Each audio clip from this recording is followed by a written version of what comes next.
So let's take another sample, which is sample number 4. Katuloy lang ito nung previous sample problems. So find the factor of safety against sliding for this L-type retaining wall.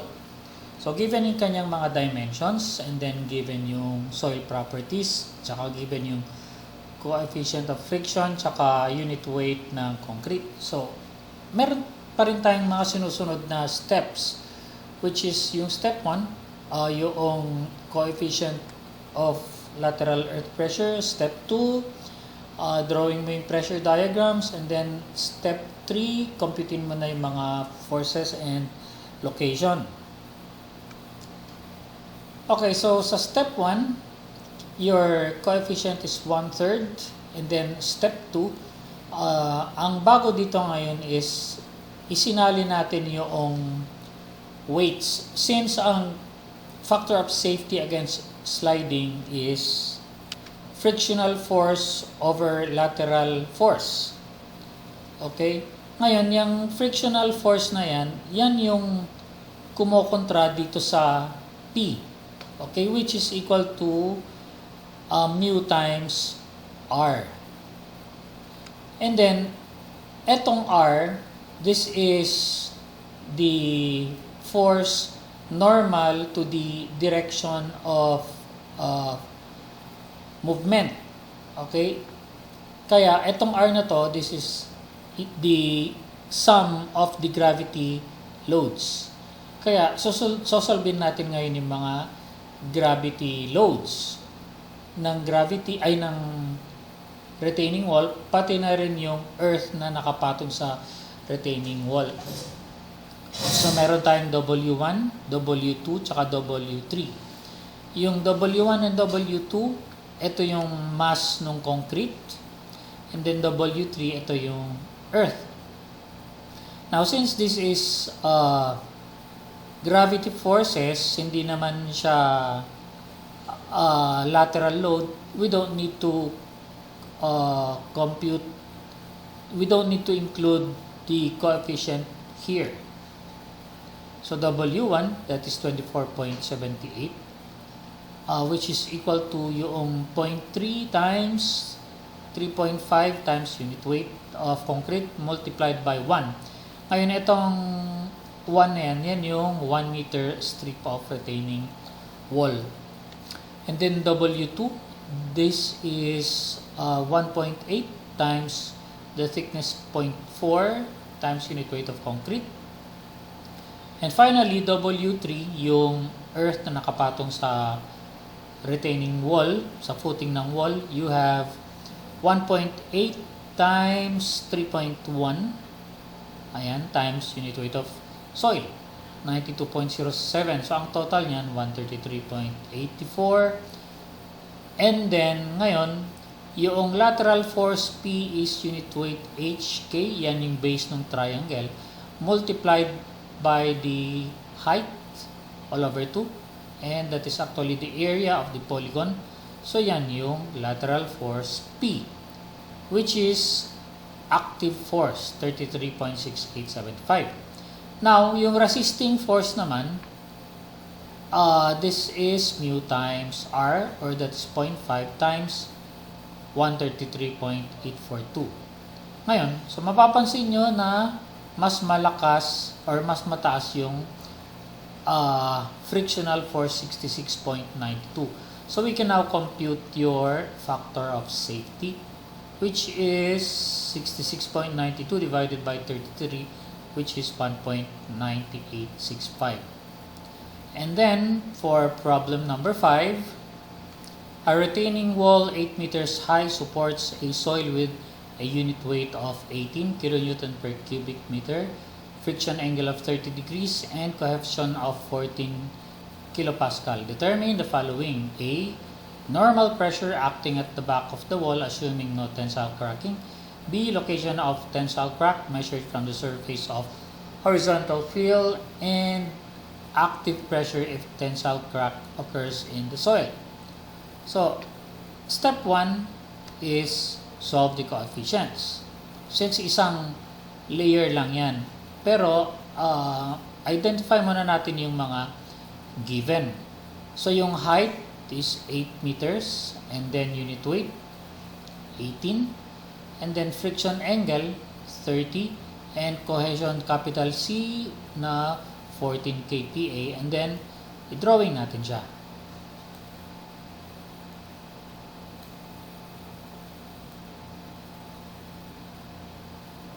Yan. Okay, so ito ngayon yung drawing niya. Ang nagko-contribute ng lateral forces or the polygons, you have the soil, which is triangular, and then finally the cohesion due to your capital C. Ngayon, pag inad mo yan, meron kang active cohesion na mangyayari. So, ito ngayon yung step 1, which is K sub A, 0.33. And then, yung pressure diagrams, ito na. And then, step 3, compute the lateral forces and location of resultant. Now, we are solving here yung required letter A, normal pressure acting at the back, assuming no tensile crack. Okay, so, pag-addin mo lang yung mga areas nito, mga polygons na to. So, for P1, that is the base multiplied by height divided by 2, you will get 192. And then, ito naman, 16.17 multiplied by the height na 8. That is negative 128. Okay, negative to kasi active cohesion siya, kaya opposite direction, kaya negative. And your P, you just add these two, summation forces. And then letter B, location of tensile crack measured from the surface of horizontal field. Ngayon, ito naman, considering tensile crack, pag-addin natin tong dalawang polygon. So yung dito sa taas ng triangle, this is 0. Okay? Plus, itong upper dimension, syempre negative 16 din yan. So 0 plus negative 16 will give you still negative 16. Ano? And then dun sa baba naman, 48 plus negative 16.17 will give you 31.83. Okay, so ito ngayon yung ating polygon. Ang location ng tensile cracking is dito sa 0 stress. Ngayon, yung dito sa baba, ito yung active lateral force dito sa taas. Ito naman yung passive lateral force, kaya opposite ang kanyang direction. Ngayon, ang sinosolve natin dito ay letter B, which is location from the surface or from the top, which is y sub 2. Okay, so how do we solve this? You just use ratio and proportion. Okay, and from there you can get 2.69. And then sa letter C, active pressure after tensile cracking naman, ang kukunin mong area is itong active area. Ayan.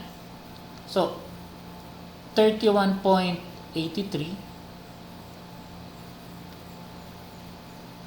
multiplied by this height, y1, and then divided by 2, and you will get 84.45.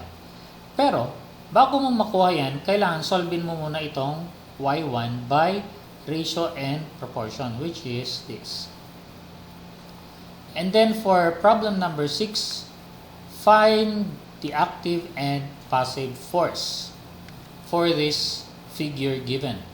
So yung step 1 natin, dalawang K ang sosolvin natin, which is K active and K passive. So yung K active, it is always less than 1, and then yung K sub P, it is always greater than 1. Yan ang difference niyan, ano? And then step 2 is i-drawing natin yung mga polygons.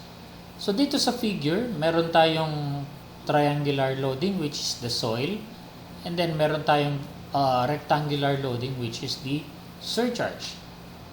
Okay, so ito yung surcharge. Ngayon, yung base niyan is Q times K sub A. Sa soil, unit weight H times K sub A. And then, para maging passive ito, yung K sub A, palitan mo lang ng K sub P. Okay? So, solve na natin ngayon yung active force.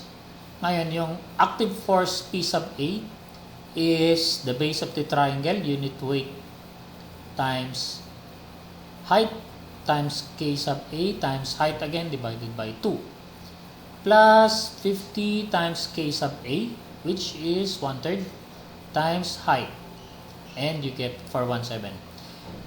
And then yung passive pressure naman, take note na dito sa passive pressure hindi ko na i-drawing yung diagrams.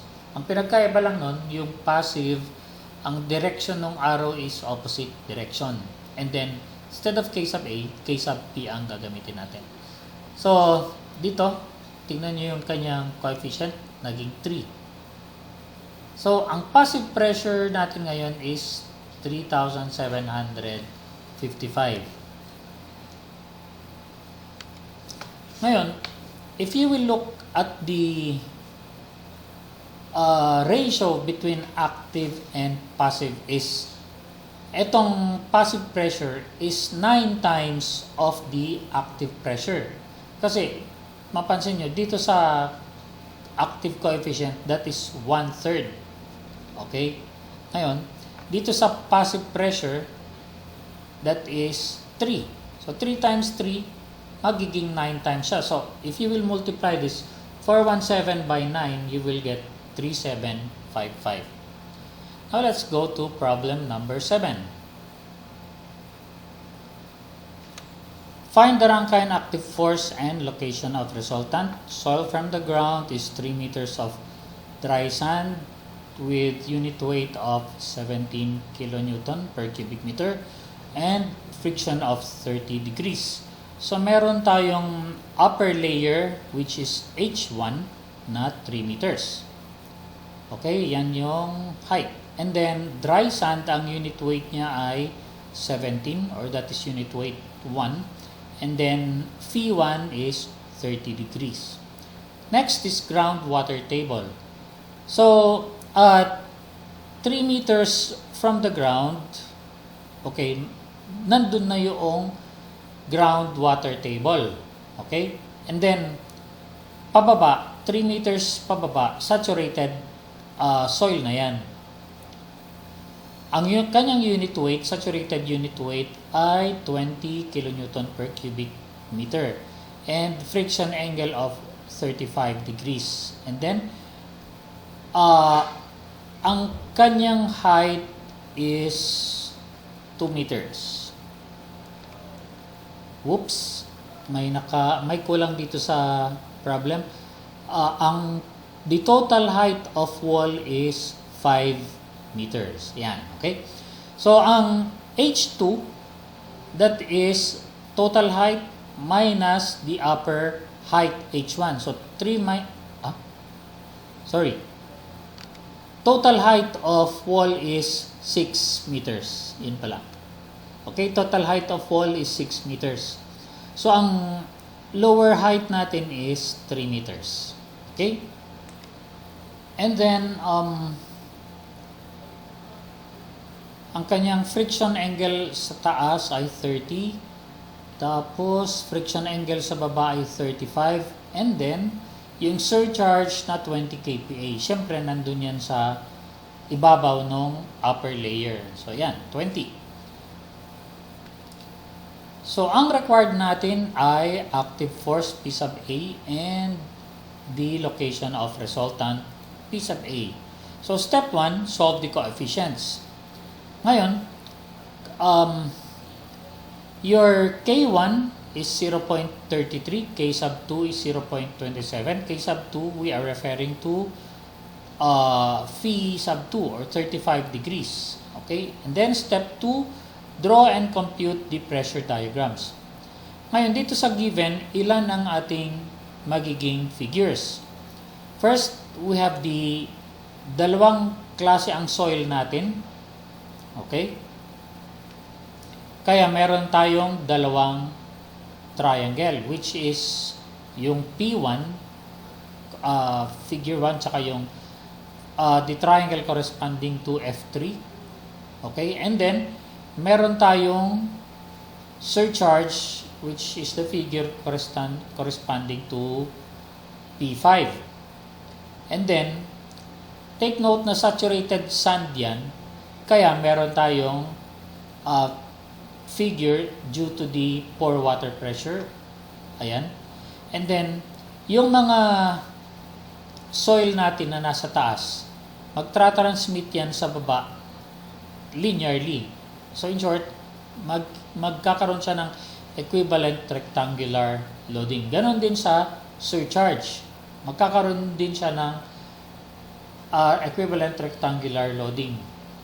Okay?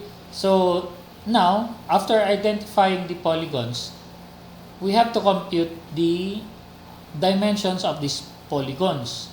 Okay? So, for P1, you have unit weight 1 H1 times K1. And then, for P2, this is the unit weight 1 H1, which is we are referring to the soil at the upper layer, pero i-multiply natin ito ng K2. Ayan siya, kasi dumaan siya dito sa saturated sand, no? And then dito naman, ito yung submerged unit weight. This is saturated unit weight minus unit weight of water times H2 times K2. And then, para sa pore pressure, or this is the water, unit weight of water times H2. We don't need to multiply this with K2 anymore. And then, dito sa surcharge, dalawa, nasa yung P5 sa taas, saka yung P6 sa baba. So, for P5, you have to multiply Q with K1 para sa P6, that is Q times K2. And then, step 3, we now compute the pressures P1 to P6. So you just multiply the area or the base of the polygon with its corresponding height.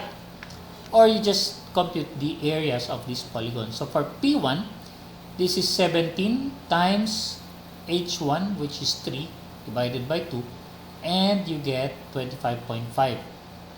And then for P2, 13.82 times 3 meters. And then for P3, 8.28 times 3 divided by 2. P4, 29.43 times 3 divided by 2. Then P5, that is 6.67 times 3. And then P6, 5.42 times 3. And then yung P that is the resultant force, you just add all these pressures. And then, dito naman, computein mo mano-mano yung lever arm, Y sub 1, Y sub 2, 3, 4, 5. Okay? And then, ito naman, Pn, Yn. You just multiply P1 times Y1, you get 102 up to P6 times Y6, you get 24.38. And then, you sum all of these Pn, Yn. Ngayon, para makuha mo yung location, i-divide mo yung summation Py divided by summation P, and you get 2.1. And then lastly, problem number 8. A wall 8 meters high supports a backfill inclined at 15 degrees. Unit weight of soil is 14 kilonewton per cubic meter. With friction angle of 29 degrees and surcharge load of 12 kPa, find Rankine active and passive force and its location.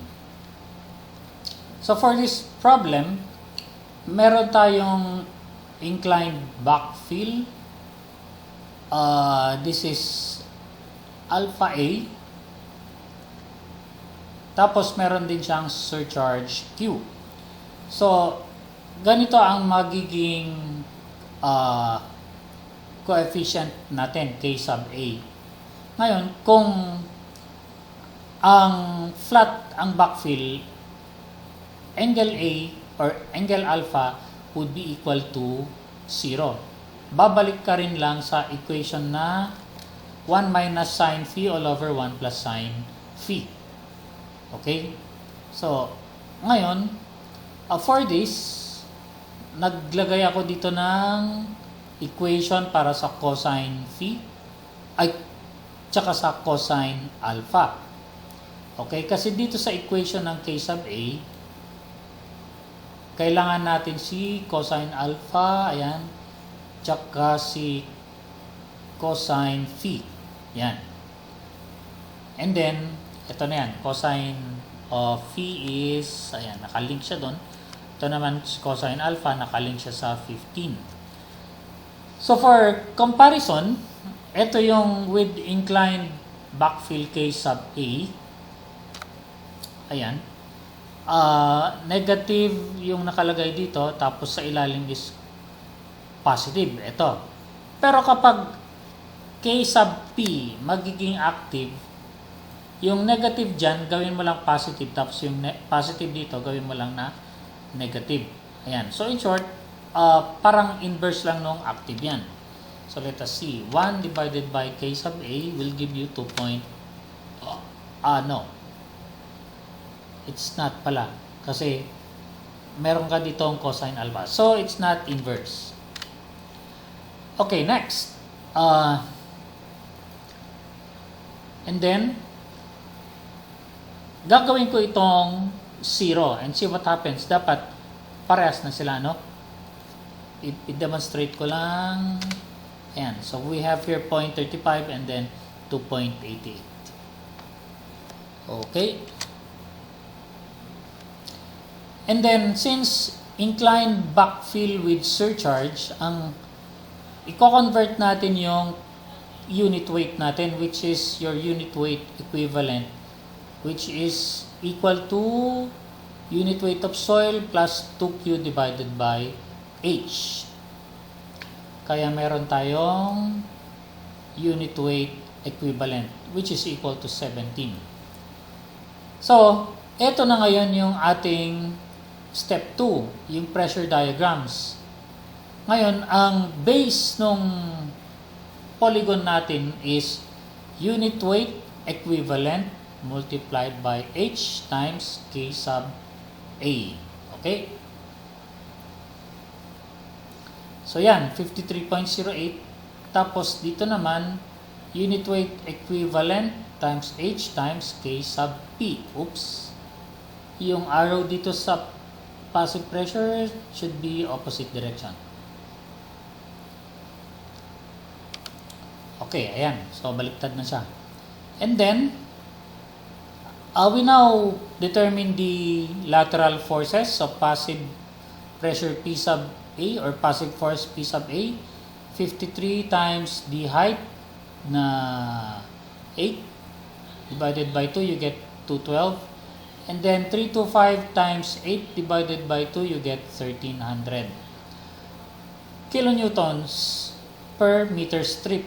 And then, since parehas silang triangle, no, it is simply H, which is 8 divided by 3, and you get 2.667. And then, for problems 9, 10, 11, so this will be your homework. Solve nyo yan, 9, 10, 11. Okay guys, so thank you again for listening.